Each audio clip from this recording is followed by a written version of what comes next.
Hello dear students, hope you're all doing well. Today we are studying the chapter Microorganisms, Friends and Foes. So far we have learnt about the classification of microorganisms, that is they are classified into 5 groups. They are bacteria, algae, fungi, protozoa and virus, and we have learned these in detail, right? So these bacteria, they are not, we always think that they are disease causing, they are harmful to us, right? But actually not all of them are harmful. Few of them, some of them are useful to us. Okay, so today we are going to learn how these microorganisms are useful to us. Okay, so friendly and useful microorganisms. In that, the first one is bacteria help in making curd. Do you know how do we make curd? So for that we have to take milk and we have to heat it slightly around 50 to 60 degrees Celsius till it become warm. Okay, it should not be too cold or it should not be too hot. Then we are going to add little curd, that is around 1 to 2 spoons of curd to that bowl. Then we have to leave it for 3 to 4 hours. After that we can observe that the entire milk will be converted into a semi-solid substance which is nothing but curd. So what might have happened there? Who is responsible for this conversion of milk into curd? It is the presence of the bacteria in the curd which converts the milk to curd. That bacteria is lactobacillus bacteria. Okay, so the lactobacillus bacteria convert milk to curd. So what it is actually doing there?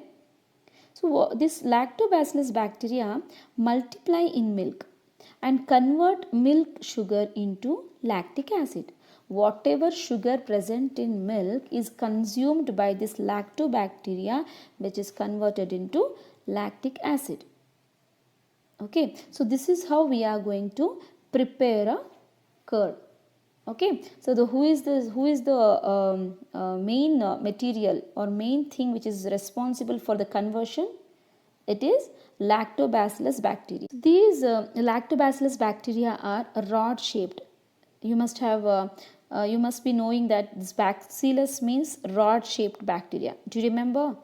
This we have already covered in our last class. The bacteria, classification of bacteria depending on the shape, right?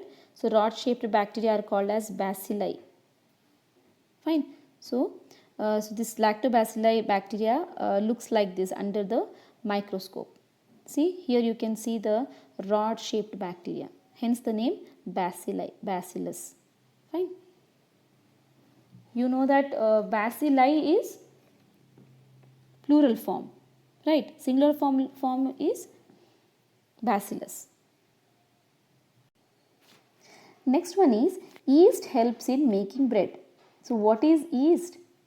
Yeast is a microorganism which belonging to the class called fungi. Okay, so this is also a microorganism. So to get a soft bread and cake, we add yeast. Okay, so let's see how they prepare bread. For the preparation of bread, we have to prepare a dough. This is a dough. Okay, for preparing this dough, the ingredients required are flour, maybe maida, okay, then water, then we have to add yeast and sugar. We have to mix these ingredients and we have to prepare a dough like this. Then afterwards what we have to do, we have to leave this for 2 to 3 hours. After 2 to 3 hours, you can see there is a increase in the size of the dough. Can you see here? There is a difference, right? Here it is small, but here it is big. Why? Because there is some reaction has taken place. because of the presence of the yeast. Let's see what is that reaction.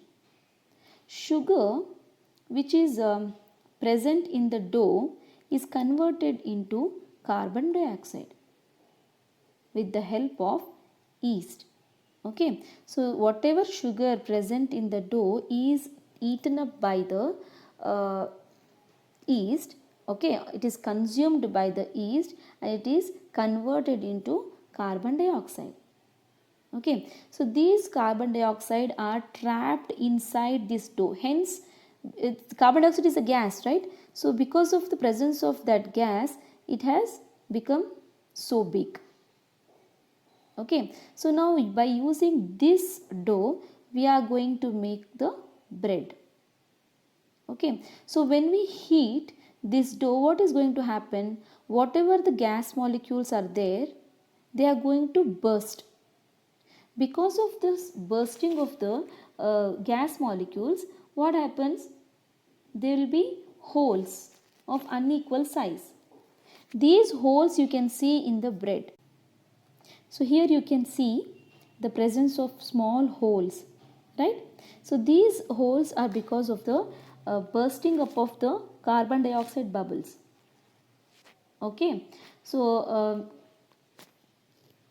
these holes make the bread spongy and porous.